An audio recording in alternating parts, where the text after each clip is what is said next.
All right, so there's no way I'm going to be able to do this right. Let's put this, we're good? Like, there's no chance that I can step into our Baral's shoes. Even when I got here, my first thought is, I don't want to be here. My slot is Shiva Sabatamos. If you've been coming for years in the past, that's my slot. July 2nd, July 5th, first line. This is Rabbi Wallerstein's slot. And there's no chance in the world I'm going to say anything that he would say, because I'm not the man that he is. But I'm going to try, with Hashem's help,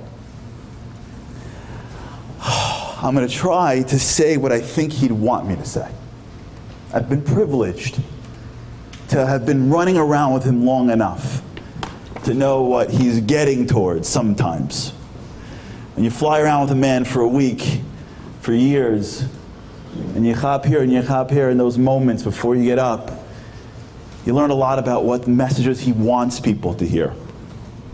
So I'm going to try to say what I would think if he were here, he would say, I'd like that you said that. But in the truth, the more that I think about it, what I want to talk today about is one of the greatness of who he was. He had a lot of midos. And he was a lot for different people. That's the beauty of Rabbi Wallerstein. Who he was for Esti was different from who he was for the world, and who he was for his daughters, who he was for his sons-in-law. Who he was, you can't take a person and put him into something. You can't take a great person and mitzamtzim him. But still, there was a midah about Rabbi Wallerstein that I believe today, in this period of time, very much represents him. And if we could walk away at the end of the day and take this midah that he embodied, I think that would be the greatest testament to him and his life. To walk away with a piece of how I think he would see the world. You know, there's a big Indian in Torah that anytime you want to learn something, you have to look for where it starts. If you hear people speak and you hear about people that write, if you read the Torahs, especially the Chassidus Torahs, you'll see that whenever something happens in the Torah the first time, it gives you clues about the word or the story or the situation forever. When you hear about Avraham and you see what happened, when you take a word like Shah and you see the first time it was used really by Cain and Hevel, and then later on, Yeshkona Olam B'Sha'achas, Refraim Shapiro has a whole Torah on this. Because if you see the first time something happens, it gives you a clue, because origins mean a lot. It's the seed. As I was driving up here, I realized that Or Nava began on Tisha B'Av. 2 women. There's something about Tisha B'Av that was the launch of Rabbi Wallerstein in his, so to speak, in this part of his life. There's something about women on Tisha B'Av. There's some piece of what Tisha B'Av stands for that is so core to what Rabbi Wallerstein stands for. And as I was driving up, I'm trying to get into the thing, and I think I want to try to explain that. Tisha B'Av is a very unsettling time. Especially if you're from like European grandparents. You know what I'm talking about? If you're from that world? Where like, you're from like that world of like, check the oven 10 times. Anybody from that world? Where like, where you leave and you're driving and you get the call, did you lock the door? Did you lock the door? Did you lock the door? Anybody have that? Call me when you get there. Call me at every checkpoint. Yeah, anyone have to call your mom at every checkpoint going somewhere? Did anyone have moms like this?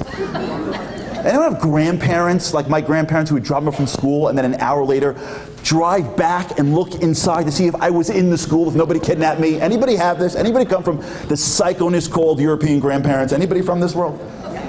Yes. Baruch Hashem, we're in good company, thank God. Oh yeah. So if you're from that world, and if you're not, it's okay too. If you're from a world of like, it'll be fine. I don't know that world, but people are from that world. They'll be fine. I don't have that. They'll be fine. I don't have that. Call me every 10 seconds. You're alive? You're alive? You're alive? Okay, just want to make sure you're alive. Is he breathing? Is he breathing in the back? Check if he's breathing. Anyone have that? Should check if they're breathing? Just check if they're breathing. So if you're from that world, Tisha B'Av's even harder. It's like, this is like really difficult timing. Don't drive, don't walk outside, stay in the house, lock the door. I'll see you by Shabbos Nachamon. Right? Don't swim, don't eat, don't go to the grocery store, don't put on your yarmulke. They're going to kill you on the street. They all hate you around here. Just go to the bungalow, lock the door. Nachum, when you come out, you'll swim, we'll be good for good. All right? We're good? Anybody come from this planet where during now, you just feel uneasy the whole time? Every day of the 9 days, as they say, you're expecting like the bum, ba-dum, bum, like in the back, the 9 days. is it? What is going on? Why does Hashem want us to feel this way? Like, what happened? Like, what happened? What is the whole point of getting already frazzled Jews to be more frazzled? And then to get them to Tisha B'Av, where they have to pretend to miss a building that they've never seen. Like, you ever get this experience where you're sitting in Tisha B'Av and they say the Beit HaMikdash and you're like, whatever, and then we have to use like recent examples of tragedy, like the Holocaust, to get any emotion out of us. Because at the end of the day, we're not really moved. What we really wanted at Tisha B'Av is for it to be over, so we can go back to our regular lives and hear Nachamu, Nachamu, Ami, and get whatever's left of the summer before Slichos and El. So what is going on? Because if Hashem is doing it, there's a reason for it. And if there's a reason for it, it has to be for our benefit. And if we miss it, as the tzaddikim tell us, if you go through life and you miss the points on the calendar in which Hashem is trying to grow us, we end up missing a piece of ourselves that could be grown and is not grown. We wither this part of our souls because we're not getting the exercise. You go to class and you're not paying attention, you miss the class. The teacher's not teaching it because they're bored. They're teaching it because it's important for education. If Hashem is having us do this, there's some reason for it. Why? What I want to do today is I want to tell you a story. And in the story, and it's really a story of maybe me and you, it could be the story of your children, it could be the story, it's the story of how all of us live. And in there I want to explain two concepts. There's a rabbi in Woodbury named Rabbi Rubenstein. He explained this once in a brilliant way. There's a concept in Torah called Yiras Shamayim. We say Yiras, Reishis Chachma, Yiras Hashem. Yiras Hashem is the beginning of all Chachma. Low? You still? Really? Okay. I'll scream. I'm too close? Better? This way? Better now? Okay, we're good? Do I start from the beginning? Do I have to phone my parents again? Do I have to go back to the European stuff, or are we good with that? We got that part down? Crazy parents. For those in the back, European parents, they're crazy. We live with them, thank God. We're all born to them. Every kid needs one mom, you can't handle two. We got that? God bless. So I want to talk today about a concept. It's called Yiras Shamayim. And in there I want to explain that there's two levels, there's really two main levels of Yiras Shamayim. What we call Yira Tata, lower Yira, and Yira Ilah, higher Yira. You see this all the time. We have a word like Yiras Hashem, then we hear Yiras HaOnesh, Yiras HaRomamus. We have different levels of Yira. And I want to explain that there's two different levels of Yira that each of us are going through in our lives. And the journey of life really is the journey of climbing from one level to the next level. When a baby is born, as soon as a baby is born, the baby comes into this world, and they bring him into the house. In the beginning, all the baby really is an ornament, right? You put them on the table, everybody looks at them, everyone calls a body part. You ever play that game? Those are my cheeks, that's your grandmother's knees. Right? The best was when my wife is very, very blonde. When one of our children were born, they were born literally the spitting image of my wife. Like fair, blonde, like literally like you can carbon copy my wife into a baby. So we put them on the table, right? Everybody goes over and claims a body part. She's got your grandmother's nose, right? The whole thing. My grandmother, Hashem, walks in, my Bobby, she walks right in, and she, literally, my son was a spitting image of, like literally, like you took my wife's baby picture, it looks like my son. She walks right in and she goes, oh, it's Charlie. Can you see it's exactly Charlie? You know what I'm talking about? I'm like, which one's Charlie? When the babies are first born, they're ornaments. You hope that they stop crying, and all you do is you pass them around, and they live in La La Land, their feet don't touch the floor, and everyone just looks at them all day, and at some point they start to grow up. And as they start to grow up, moms, dads have a problem. We got to navigate them in this world. And when they're little, especially if they're boys, they know better than mom at 3. And they have a world they want to live. And if you look at life as a parent and as a child, you'll find that most of what we do growing up with our kids is negotiating with them how to keep them around in this world when they think that they know better. You take a 3-year-old, he thinks that because it tastes good, it is good. And he's too little to understand that I can't explain to you that the food that you're eating, because there's so much sugar, is going to rot all your teeth. It doesn't work. And moms try. I'm just going to talk, honey, can I talk to you for a second? Yeah. If you have too much candy, you're going to end up getting cavities. He's like, were you talking just now? Like, were you speaking? I don't know what you're talking about. Can I get more candy? But he has no idea. It's not happening because when the kids are very little, they can't see consequence. They can't see what's going to happen in the future. The kid doesn't know that if they run into a street, that the ball in front of them is less important than the whole concept of car. They can't do that. They're little kids. They don't understand that if they go to the candy man and get 400 bits of candy, that it's not good for them. Even if they throw up, it doesn't matter. The next day, they're back to who they were. There's no long-term memory. There's no analysis when it comes to children. And as soon as a kid becomes old enough, parents are stuck with a problem. I got to navigate this kid through life. How do I do this? What am I going to do? I tried reasoning with them, but they're not reasoning back. So what parents do is parents create a world of consequence. They navigate kids not by what's going to be in the future, not by what's good for them. They navigate kids by a short-term impact. If you're good, then I'll give you. If it wasn't for sugar, we can never raise our children. Sugar is the greatest parent in the world. If you're good, it's amazing what a lollipop can do for the development of a child. If you're good, that's why the most important person in the shul is what? Not the rabbi, it's the candy man, 100%. You get a good candy man, everyone's from. Kids love shul. Kids like, I don't want Hashem. Hashem is a candy man. If you're not, as the kids, and if you look at how we raise kids, they go to school. I remember one time I went to see a school that we sent our son to. And I walk into school, and these kids are screaming and davening. I was like, holy cow, you walk in, they're screaming, Amen, Yehey! I'm like, these are like little Baal Shem Tovs.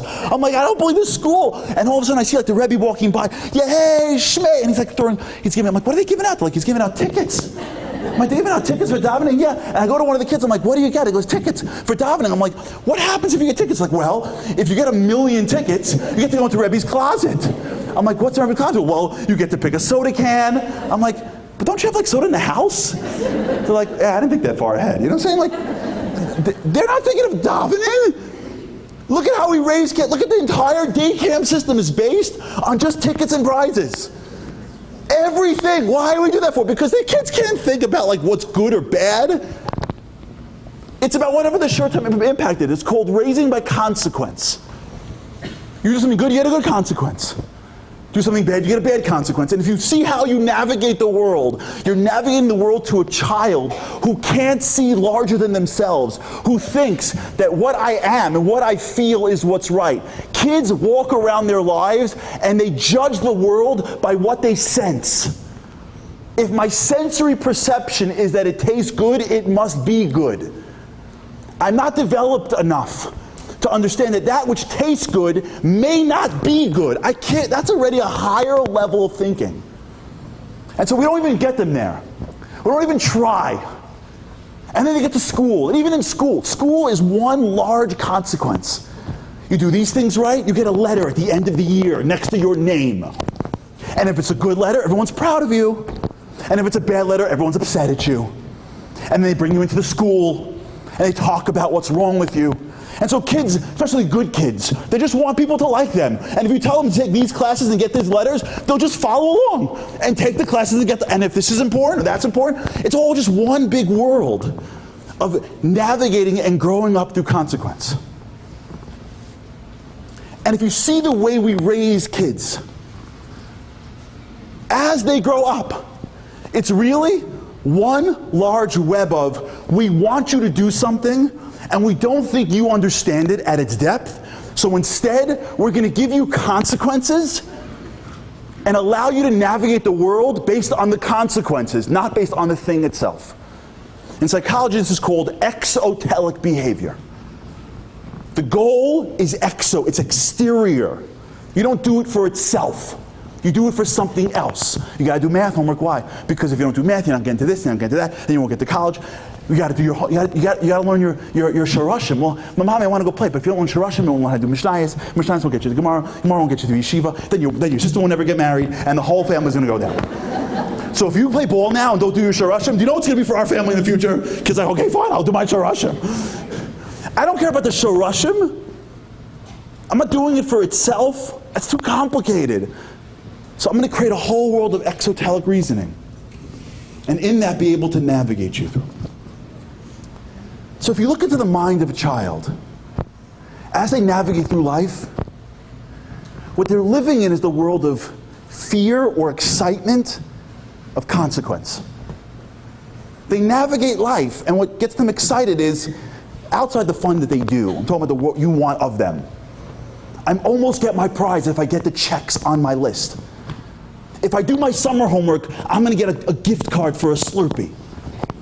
They're living their life, and what they're really doing, is never getting into, and that's okay, they're only little. They never get into the thing itself. What they're doing is, they're excited or they're worried about consequence. In Hebrew, this is called Yiras HaOnesh. There are Jews, like me and you, wonderful, just like wonderful kids, listen this way. And by the way, if you have a kid who doesn't care about consequence, it's a much harder conversation. You have a kid that goes, I don't care about my grade, or I don't care about you. It's more complicated. Halavai, they all follow the checks. Hamevin Yavin, to all the moms in the room nodding at me right now. We'll talk later. Speak to my mom. This is, I didn't even know consequence till I got, much later in life. But at the end of the day, that level is called Yiras HaOnesh. It's important. It's chashuv. A child that does it is developing properly.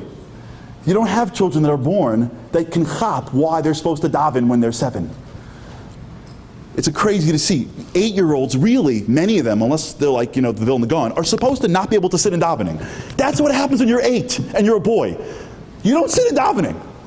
Okay, you got to play the game to get you in it long enough to where hopefully it'll make you crazy. But it's normal. But it is what it is. So imagine our little boy grows up. And he's getting consequences all the time. And he's navigating through them. And in the head, in the mind of that little boy, he's trying to constantly get good stuff, but he can't. So he's got to navigate the world given to him. If he wants prizes, he has to listen along to his Rabbi or his mom or his dad. And as he grows up, those little ideas become big ideas. They used to be lollipops, now they're game stations or jerseys, and then they get older and then they become cars, and then maybe like an extra year or two in Eretz Yisrael after they get married. Like they just keep, the price tag and the desire just keeps on increasing. But at the end of the day, if you look into the mind of that child, who could be 20, he could be 50, different story. He could be 20, he could be 15, he could be 10. What he's living is a world of consequence. And his parents, really, or his Rebbe, but let's make it easy, his parents are holding the keys to what he wants. They have the money, they have the candy, they have the permission, they can let him go, they have the car, and he's doing, and it's all subconsciously what he's doing is navigating a world of playing their game to get what he wants. This is how most of the world is raised. In Hebrew, this would be called Yiras HaOnesh. A Jew grows up, and when they're little, you go to school, and it's all appropriate, and it's a halavai. There are a lot of Jews that don't even have this.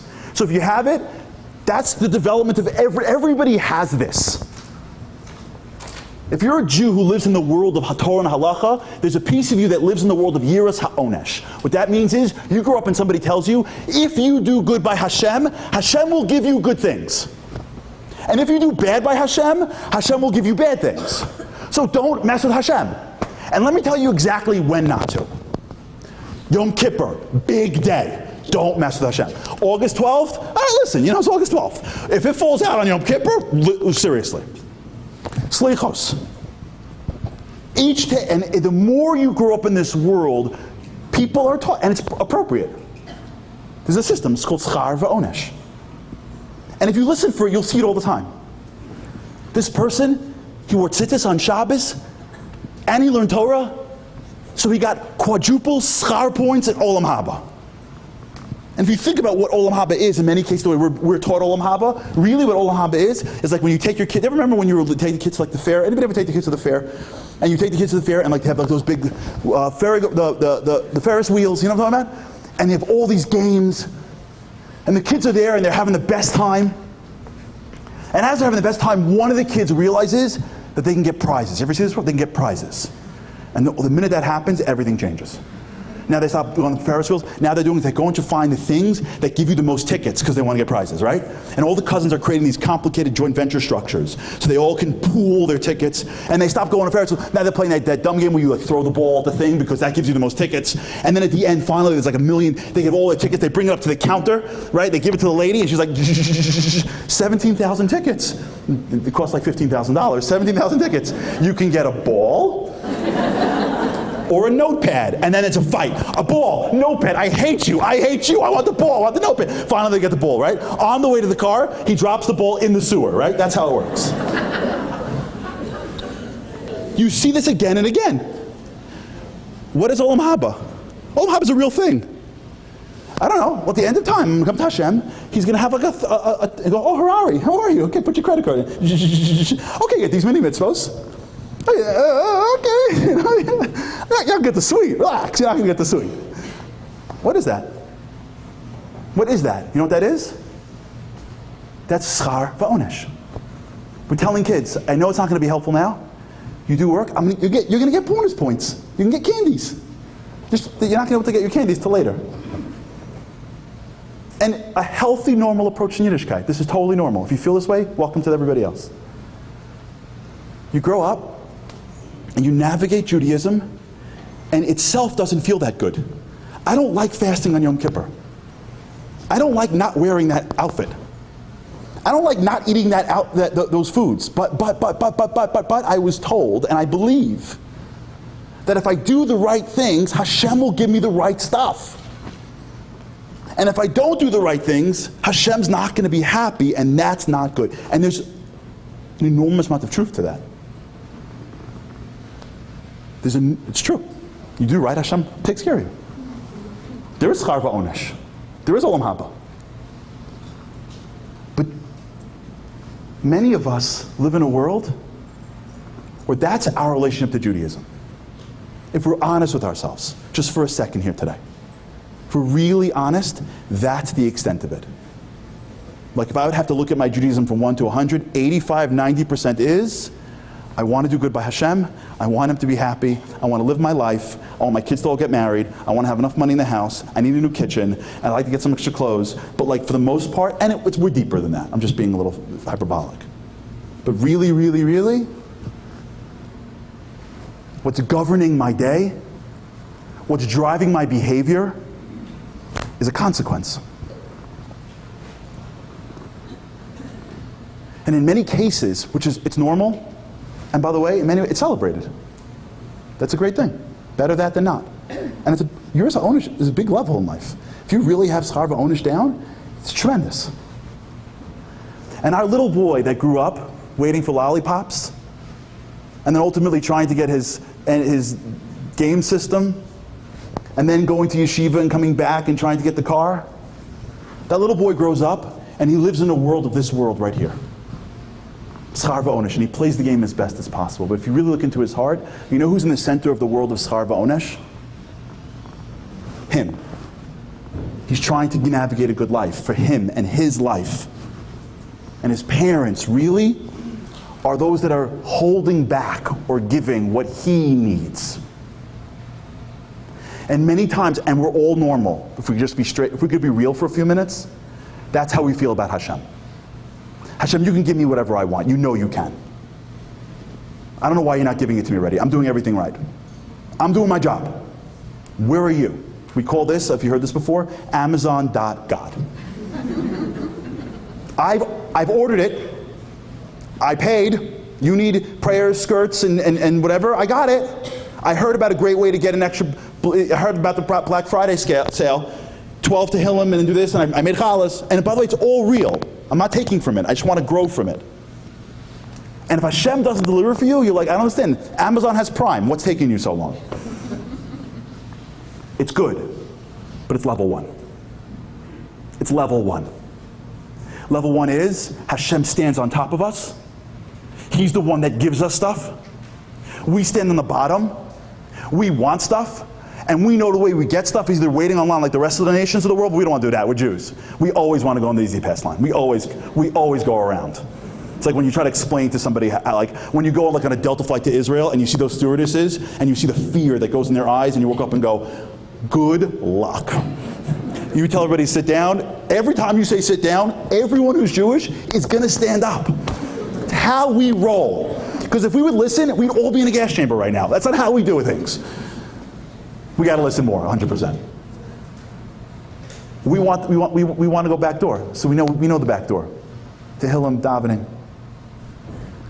And so for so many of us, myself included, let's just be real about it. Our relationship to the Kodesh Baruch Hu is schar va'onesh, consequence. I know what I need. I know what I want. And in fact, Hashem, I don't know what you're thinking because it's so clear in my mind what I need right now.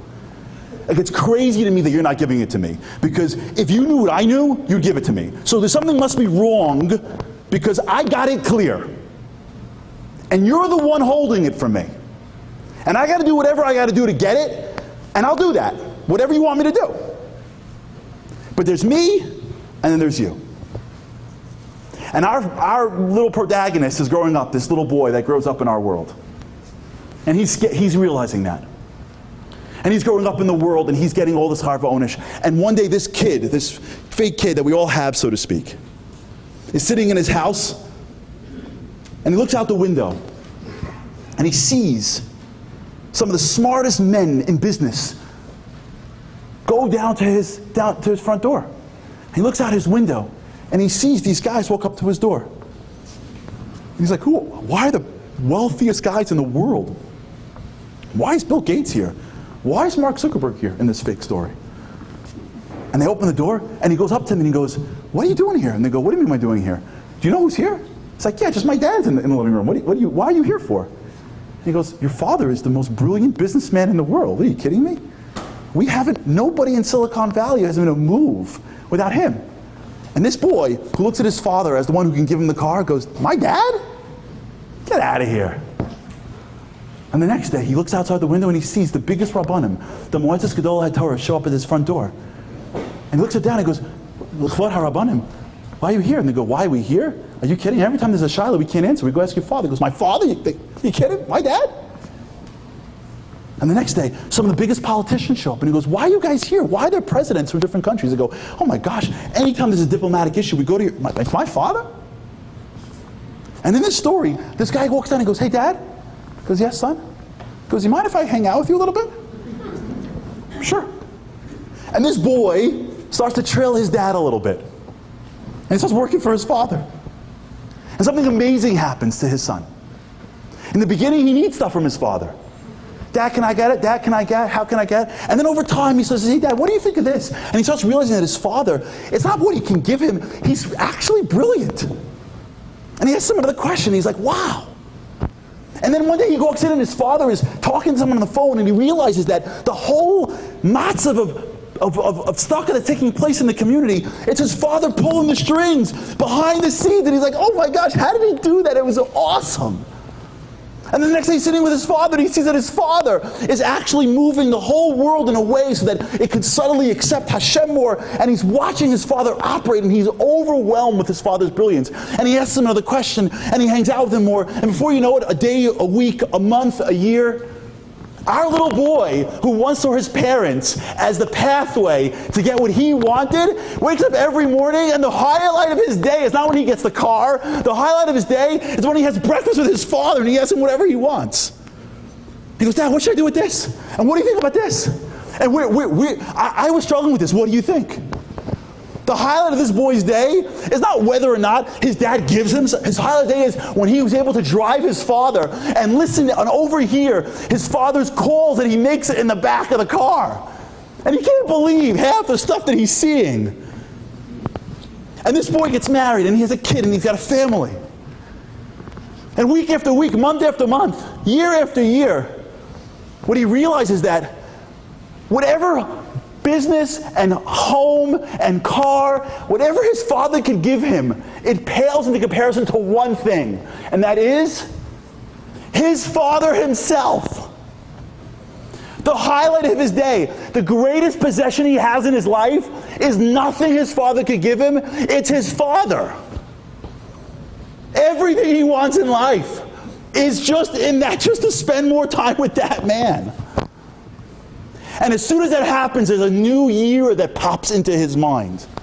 You see, when he was little, he had something called yiras ha'onesh, which is the fear of consequence. If I don't, then I won't get it. If I don't do the right thing by them, I'm not going to get the car. And make it more chashuv. If I don't do this, they'll be disappointed. At some point, something else comes up. You know what that's called? It's a year that's so subtle. It's so holy. It's so pure. It's called yiras hachet. Chet doesn't mean sin the way Christians say sin. We live in America, so we take words from Christianity, we think it's ours. Sin is a blemish. Yiddishkeit, chet, means to miss the mark. It's a disconnect. Yiras hachet means I'm going to do something that's going to make me and him disconnected. I'm going to lose my dad. I'm going to say something, and the next day he's going to leave without me. I'm going to do something, and that ultimately he's not going to have me. There'll be a day that I wake up in the morning and I can't ride with him anymore.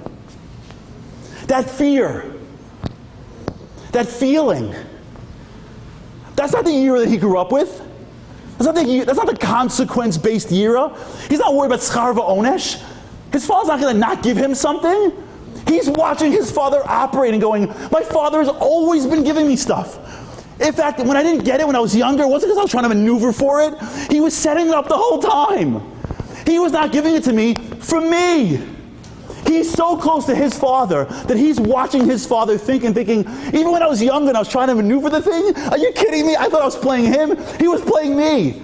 He wanted me to be a guy to daven. I thought that candy was important. I didn't know that davening is more important than candy. I thought that the lollipop is important. Little did I know that walking is more important than lollipop. So when my mom holds the lollipop from the kid and says, the kid wants a lollipop, but the mom wants him to walk, as the kid gets older, he realizes that walking actually is more important. They would give me the lollipop, but it would make me weak. His yira is upgraded to a higher yira called yira ilah. Yira ilah means the fear that I have is not that I'm not going to get something from my dad. The fear that I have is I'm not going to get my dad. That's the yira ilah. I once had a woman in a lecture in Connecticut come to me and say that she was a big attorney. And her father was it's a great story. She was a woman, she had boys, she had brothers, and she had to elbow her brothers out to become the lawyer in the family because her father was an old school guy. So in his world, the women aren't lawyers, the men are lawyers, but she wanted to be a lawyer. It's a great story. And ultimately, she goes into the law, and she was smarter than the rest of the buddy. She whipped them into shape. And her father realized in his life that the firm was going to make it the best with his daughter. And his father picked his daughter to be the head of the firm. It was crazy. She told me this whole story. It was awesome. And she said to me, growing up my whole life, all I wanted my father to do was to give me the head of the firm. And I would do everything for that. I'd work hard, I'd work late, I'd prove to him every second. And I was waiting my whole life for him to hand over the mantle of his law firm to me, and then he did. And then he got sick. And then he passed away. She says to me, she goes, if you would tell me that I can trade my entire career forever for one day with my father, my whole career, my whole life, everything I worked for, one more day with that man, I would do it like this. You know what that's called? Yiras chet. Yira ilah. Ava she'eno talui b'davar. When you're young, it's ava she'talui b'davar. I love you because you take care of me. How many people say, where's Hashem? You know what that means, where's Hashem in Corona? It means he's not delivering for me. So if he's not delivering for me, why do I need his existence? Why do I need him for? If there's Corona, and he can't get rid of Corona like this, if somebody's suffering, why do I need God for? He's not delivering health for me. If he can't give me health, what do I need him for? That's called Ava Shetalui B'davar. I love Hashem because Hashem gives me basics. Forget the fancy stuff. Basics.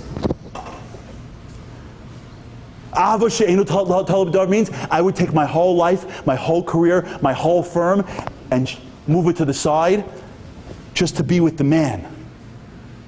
Just to sit with him. Just to hold his hand one more time. That's called Ava she'enu talib b'davar. That's how parents feel about their little children. The kid doesn't have to do anything, just be there. That's why mothers make us crazy. They just want to make sure we're okay. Because they can't, you okay? You okay? You're there? Just call me when you're there. You there? Call me when you're there? You're there. Door locked? Door's locked. Jewish mothers are they're like expert at this stuff. That's where Jewish guilt comes from, by the way. We can do a whole class on Jewish guilt later, by the way. Ava she'enu talui b'davar. The moms in this room, when you make your kids nuts, is it for you or is it for them? It's for them. You too a little bit, that's a different story. Because the love you have for them it's not based on their success. And I believe what a parent wants more than anything in life is a parent wants a kid to wake up one morning, grow up in a world of consequence, and get to love when they go, hey, ma, dad, my love for you is now your love for me. You love me for nothing, I love you for nothing. The feeling that a parent has when a kid doesn't need anything from them anymore. That feeling of a kid saying, my love isn't based on getting anything from you. I'm not a kid. I don't need anything from you anymore. My love for you is just because of you. Your existence is all I want in the world. That's called love. The yira that you have is the separation from that which you love. Yiras hachet. If you want to look at the way the world works, in my opinion, you can look at it into one theme. We are little children that are around for just a few years. And because we're over the age of 20, we think we know more than Hashem. So we say, you don't know what you're talking about. This is too hard. I can't do this. Are you kidding me? Do you know what they're all doing? You know what they're all wearing? You gotta be kidding me. You gotta be kidding me. I gotta do what for an hour? You're joking. Because the way we live our lives is we live our lives like children, looking at what feels right, and if it feels right, we think it is right. It feels right to be accepted by my friends, so it must be right to do whatever it takes to get whatever I need to be accepted by my friends. It feels right to not work this hard or not say these Hebrew words. It feels right to be like others. And so I live my life this way, and what Hashem is doing all the time is trying to get us to not be bodies with souls, but to be souls with bodies. He's trying to make us big people that are representing Him in this world. This world that we live in right now is not the world it's supposed to be. We're not supposed to live in a world where the goal of the world is in order to see a body or to have something. The goal of the world is not materialism. We live in America. America is the capital of materialism. We're not supposed to become more like them, but from. We're supposed to elevate the whole universe. Hashem's like, I'm not trying to make you like them, but just with different colors on.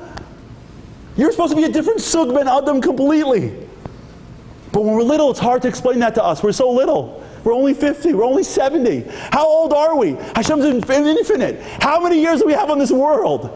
So Hashem goes, no, we'll do consequences. Here's how it's going to work. You do this, I'll give you this. You do this, I'll give you this. Okay, we're good? Do this, I'll give you stuff. He will. You give me this, schar v'onish, consequence. But you know what Hashem is doing? He's up in Shemayim, you know what he's doing? He's saying, can I please have a Jew that looks up in the morning and goes, you know what, Hashem? You're actually the most brilliant person in the world. I'm going crazy about this speaker or this guru or this thing that I think they're so smart. You have all the wisdom. There's nobody smarter than you. Hashem silcha yad yaminecha. I want you in my life more because, oh my gosh, wait, hold on a second. I just spent a half an hour looking at the way you run this world. It's brilliant. You know, Victor Miller had no time. Victor Miller was one of the greatest tzaddikim in the past generation. You know what Victor Miller did half his day? He'd walk down the street, he'd spend a half an hour in a fruit stand looking at an apple. He wasn't too busy? one of the biggest rabbis of all time. You know what he was doing? He was like, wait, hold on. I'm sitting in the front listening to my father in the back run the world, going, this is how you built the world? Hashem wants us to walk around and go, wait, I'm trying to get something from you? I'm trying to get something from you? What in the world can you give me? You're the creator of humanity, and you're my dad. Like, hold on a second. The whole world, I drove up this morning, the clouds and the sky and the whole universe, they're all psycho. The whole world's killing each other. And the only reason why I can go to bed at night is because I know that you're going to take care of me.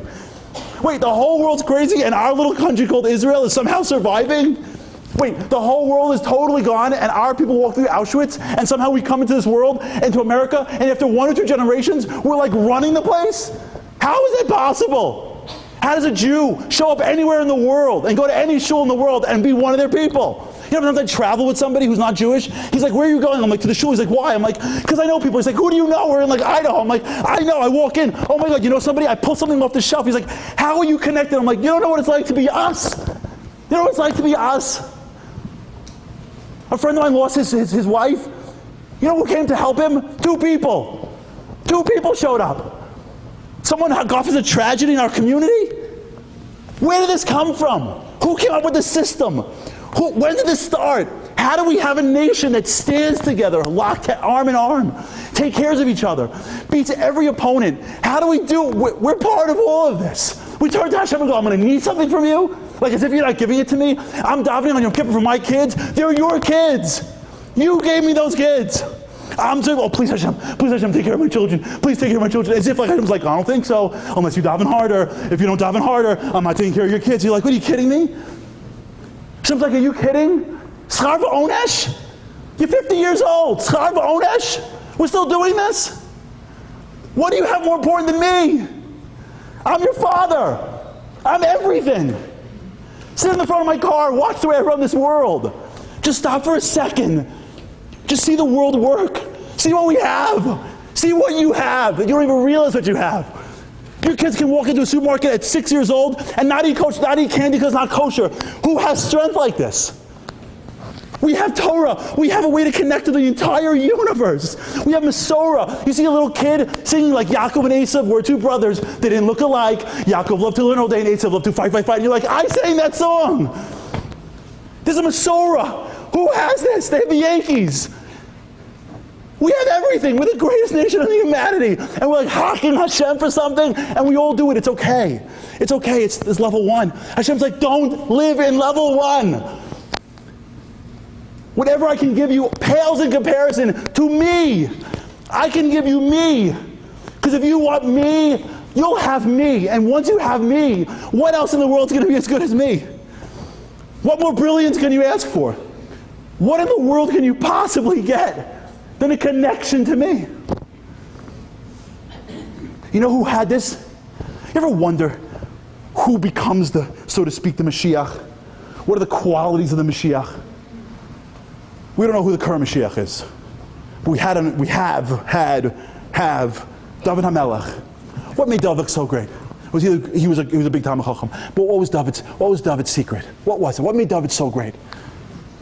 If you wanted to see the moment that I believe made David HaMelech, David HaMelech did something with Bathsheba. All the Mefarshim say it wasn't an actual sin. We could have a whole shir on this. Either way, Nathan Hanavi walks in and says, you sinned. You know what that means? That means you're going to lose your melucha. And it was a big one, meaning it was an adultery, suicide, murder. It was big. That means there's going to be a reputational risk. Your kids, their shidduchim, the family, ostracized. Bungalow colony you could forget about. The whole thing. You forget about the whole thing. Really. You got to move to Israel and then disappear. You know what David says? His whole life is on the line. All the consequences he wanted in life. Every consequence in the world he wanted. To be king. To be successful. Everything he wants in life is now on the line. David turns to Nathan Hanavi. And if you want to see, by the way, take the time if you can. It's so wonderful. If you say Tehillim, go to Nun Aleph. Nun Aleph is what David says after he hears, with all love of Nathan Hanavi. That's the one. If you read that slowly, I'm telling you, it's worth a half an hour of your time. It's so... all the secrets in life, honestly, about what I mean, David HaMelech right there. If you look at that thing, he doesn't ask for anything. You know what David asks for? Leif tahar bar le'elokim, he says, you gave me a heart. What does a tahar heart mean? It means I can connect to you. You gave me a ruach. It's me and you. We're in love. What does he ask for? I ask for one thing, Hashem. What does he ask for?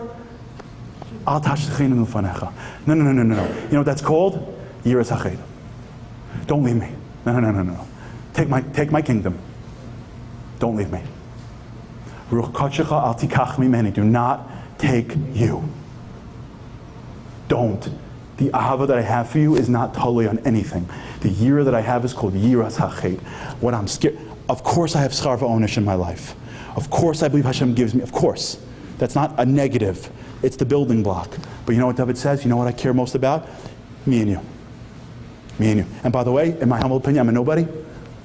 I think that's why he's the greatest. Why he's not the greatest. You can't compare. Why he's Melech HaMashiach. Why he's Melech HaMashiach. Because when Hashem says, you can do anything in this world if you get this. We live in a world and we think that if we're not brilliant, if we don't know all the Torah by heart, if we're not seminary teachers, if I have all my tithes, guess what? You could be a regular human being with all your stuff. You want a relationship with the Kadosh Baruch Hu, you're in David's camp. Level 2.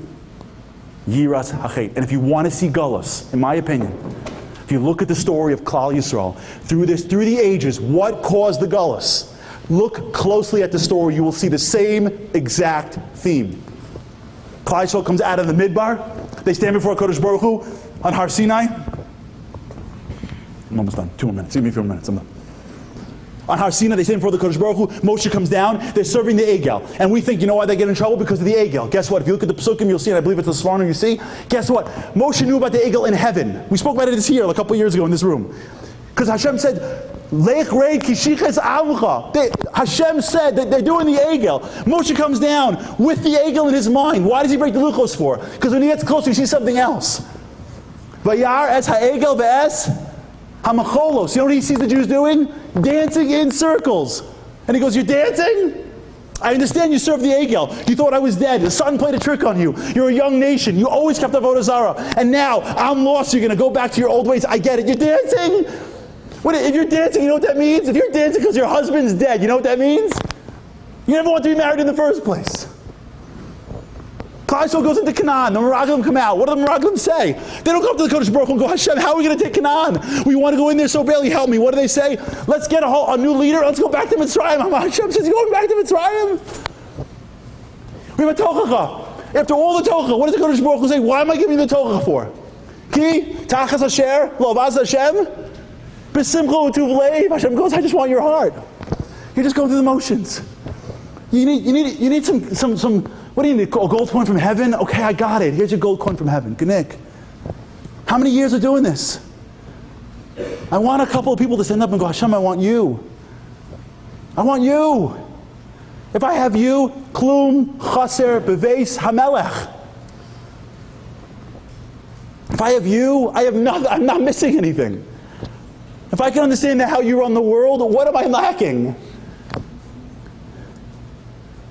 The story of Gullus and Geula is not the story of doing the right thing for a consequence. The Jews were from in Bias Sheni. They were keeping, not all of them, but they were keeping Torah and mitzvos.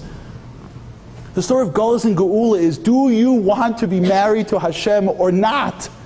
It's not a punishment, it's a consequence. If your husband gets you a card for your birthday and then signs the bottom, love you, you're like, wait, what about the rest of the writing? No, the Hallmark person writes it much better. Anyone have this before? You know the story of the rabbi and the flowers? We did this one quickly, and then I'm done. Let's tell you one more, then we're almost done. Right? The husband comes home and goes to his wife, this is a good one. The husband comes to the wife and goes, why are you upset for? She goes, today remind you of anything? He's like, no, what's today? She goes, I don't know, 20 years ago or anything? He goes, Tuesday? I was wearing white. He's like, drawing a blank. She goes, our anniversary. He goes, oh, happy anniversary. She's upset. He goes to the rabbi. He goes, I can't deal with my wife. What's the matter? It happened a long time ago. What is she making me crazy for? I said, happy anniversary. He goes, she's a woman. Can you make her feel like a woman? Because what do? She goes, go to the flower store and buy the biggest bouquet of flowers you can buy and give it to your wife for her anniversary. He goes, Rabbi, not only are you a scholar, you're a gentleman. He goes to the flower store. He buys the biggest bouquet of roses he can find. He goes to the house. He knocks on the door. She opens the door and he goes, "Here, the rabbi told me to buy these for you." You think the Kadosh Baruch Hu's looking for the moda'ani in between laundry? It's nice. Better that than nothing. The story of Gullus and Geula is a story of Jews waking up and saying, "I have level 1, Baruch Hashem. I want to go to level 2. I want to reach a point in my life before I die that I am in love with you, Hashem, for you." This is called Nafshi Cholas Avasecha. This is Rabbi Wallerstein in who he was. Rabbi Wallerstein lived in love with Hashem all the time. That's why he was unstoppable. Because when you live with Hashem, you're unstoppable. I can't imagine about the Wallersteins how many times he told me, "Nafshi choilas avasecha." Hashem, I'm lovesick for you, he would say. I'm lovesick for you. He wasn't using Hashem to get stuff. He wasn't worried that Hashem wasn't giving him something, so he didn't daven. He lived his life. Him and Hashem were bound together. The greatest gift Hashem could give him is him. That's the level. That's what we're doing, by the way. And if you want to know why it's so weird during this period of time, in my opinion, why is it so off and weird and strange?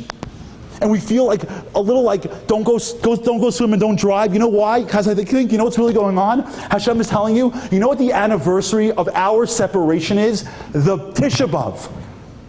Hashem's always in the world, but he was in the world physically. In the Beis HaMikdash. You know, the Medrash says that any time the Jews and Hashem were close, the Kruvim would face each other.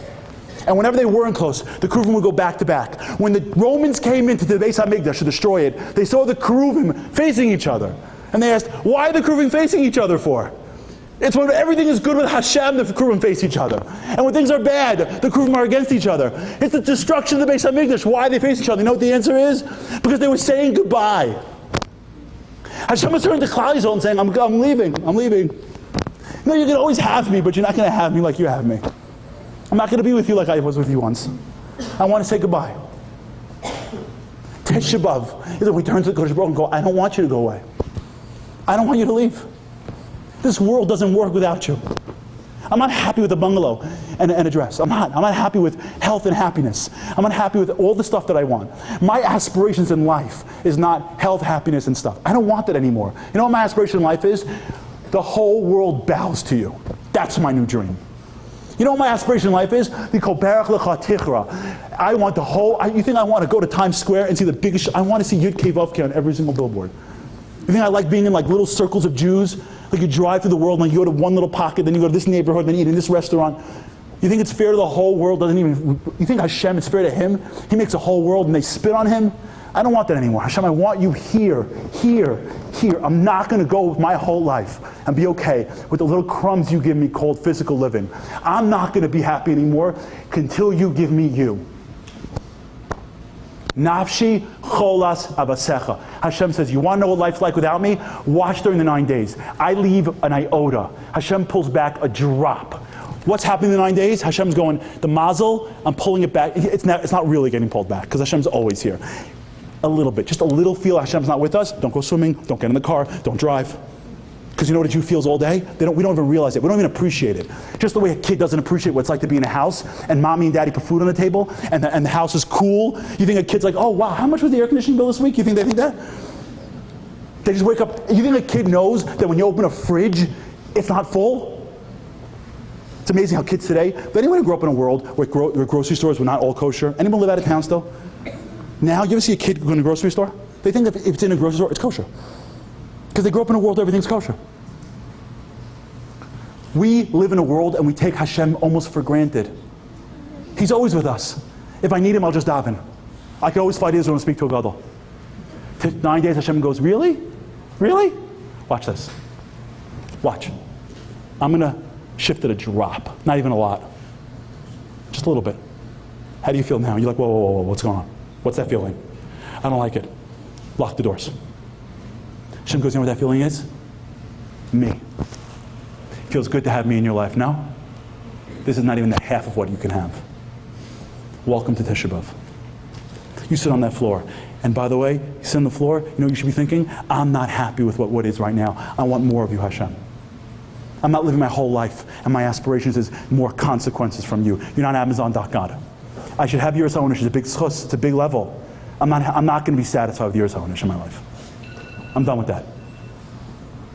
And when a Jew sits on the floor and says, I want more of you, you know what that's called? Gaguim. I'll end with this piece from the Nesiv Shalom. For those of you with me, you can't get through this. You can't go through B'nai Mitzvah without Nesiv Shalom. It's impossible. But Nesiv Shalom, Nesiv Shalom. Okay, here it goes. And I'll end with this. One of the great mistakes we make in life is we think that because I'm not like the biggest tzaddikas, what am I going to do? I'm a regular person. Yeah? Watch. The desire, the gaguim are like the heart pains. L'davar hem yosem gedola or yosem gedola mi'etzem hadavar. Wanting something is bigger than even having it, or it. V'al yedei zeh, who reishes binyan beis hamikdash. You ready? You want to know how you build a beis hamikdash? You know where it begins from? You know where the beis hamikdash starts from? It starts with a bunch of regular Jews saying, "I want you." Asher nivne mikoach hishtokus Yisroel. You know what's built? It's built on the power of the desire of Klal Yisroel. Mishtokim b'galus, they're just sitting in galus and they're saying, okay, fine, thank God they're not chasing us for 5 minutes. I'm not happy. It's good, I'm not happy. It's not enough. It's not enough. Sha'al yedei zeh, through this feeling, you don't got to be a tzaddikas, you don't got to be a rebbitzin. You're a regular human being that sits on the floor, Tisha B'Av, and goes, Hashem, I'm not happy. I want more. I want you. That, mamshichim as binyanenu beis hamikdash. That's what builds the beis hamikdash. Kasher Yehudi shara b'tachlis hamariris. When a Jew is sitting in that feeling of bitterness. Ha'or elokis sha'ir beis hamikdash hu malei shtakus lazeh v'sayim binyan beis hamikdash. When a Jew says, I want more, that feeling of a Jew that says, I want more, you can imagine, pulls down the light from Hashem that brings the beis hamikdash. Me and you are in a generation that I believe we could actually bring something magical. The Zecharia is telling us, relax. They're not killing you. Enough. Be happy. Then you see Shalom Masdigim saying, no. Tisha B'Av comes in and says, do not settle. The greatest gift you have is Hashem Himself. And if we could desire that and want Him in our lives, Hashem will look down and say, I'm coming. You know, in the 6-day war, when they captured the kotel, all the paratroopers ran to the kotel. And they went and they started to cry. And there was one paratrooper who was a real kibbutznik, who had no Judaism. And he sat in the back and he just stood there. He had no connection to the kotel, just a regular wall. After 10 minutes, he comes running up to the wall and he starts to cry. And all his Sanchanim friends say, what are you crying about? You're not religious. And he says the famous line, many of you know it. He says, Ani bocheh, al masha ani bocheh, ani lo bocheh. You know why I'm crying? Because I'm not crying. That's how I feel on Tisha B'Av. That's how I feel on Tisha B'Av. I'm like, Hashem, there's something wrong with me. I'm sitting in Galus and I'm not crying. I am crying because I am not crying. If we do that, I think we're going to shake the world up. Rabbi Wallerstein lived as someone who went to the wall and cried. Not all of us are Rabbi Wallerstein. Just a fact. They said, I'm sitting in our Wallerstein shoes. I'm not even taking the front part of our Wallerstein shoes. My feet aren't big enough to ever sit in his shoes. But each of us are here, which is a gift in life that we better start appreciating. And you stand before Hashem this week, and you tell Hashem, I'm not settling. It's you that I want. And if I don't feel it, I am upset. I'm bocheh, shani lo bocheh. How do I do it when this will end? I'll give you homework if you want it. You know how you get close to Hashem? You focus on Him. you see the greatness in everything in your life. You're a mom, you're a friend, you're a daughter. Anytime you feel love or pain, see where Hashem would feel that. And if you want a trick or a reminder, every day we say V'sechazena einenu b'shuvcha l'tzion b'rachamim. Hashem should bring our eyes. Well, guess what? If we want our eyes to see the Beis HaMikdash, we need to start focusing our eyes now on building it.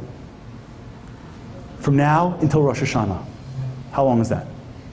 2 weeks, 2 months. I'm giving you homework. You say V'sechazena einenu, stop and say, Hashem, focused my eyes on you. I don't feel it. My eyes, focus my eyes on binyan, on what it means to be a Jew that wants the Beis HaMikdash. This Tisha B'Av, wherever you are, when you say Nachem, take a minute and tell Hashem, I don't feel it. It's normal. This is a long galus. It's been a long time. We're happy just to be alive. But I want to feel it. I'm crying that I'm not crying. Help me feel it this year. And maybe if we just every day ask Hashem to focus our eyes on the right thing, and maybe this Tisha B'Av, we're not hoping that it's over so quickly. In fact, our tzaddikim said that the whole world is based on Tisha B'Av, your whole year. Tisha B'Av is the Rosh Hashanah of Rosh Hashanah. Tisha B'Av is a day that you get to be alone with the person you love who left. It's the yard site. The bagels, we'll get the bagels. I guarantee you, we'll make up the carbs. We know how to do that. Nachem will come. Don't run through this week. Don't run through this week. Tell Hashem how much we need Him. And by the way, this is your Masorah more than it's mine. This is your stuff. This is Miriam's business. The ladies did this for the men in Mitzrayim. The guys just got dragged along. This is women's stuff. Maybe that's why. Maybe. Or Nava began on Tisha B'Av with women. Because the person who I know in my life that represents this more than anyone in the world is Rabbi Wallerstein. On the day that Hashem needs you, with the people that are supposed to bring Geula, God knew exactly what He was doing. And it's on us to carry the mantle. My bracha to this awesome crowd is that we do not end our lives in Gullus. And Mashiach should come in our days. And when He comes, my bracha to each of you individually is that when Mashiach shows up and you wait online like everyone else to say welcome, He looks you in your eyes and says, thank you for bringing me. Because in a world that nobody remembered me, you didn't forget about me. You should be so zocha. So should I and my family. And together we should see a time where we see the binyan Beis HaMikdash with Hashem in this world and Rabbi. Amen.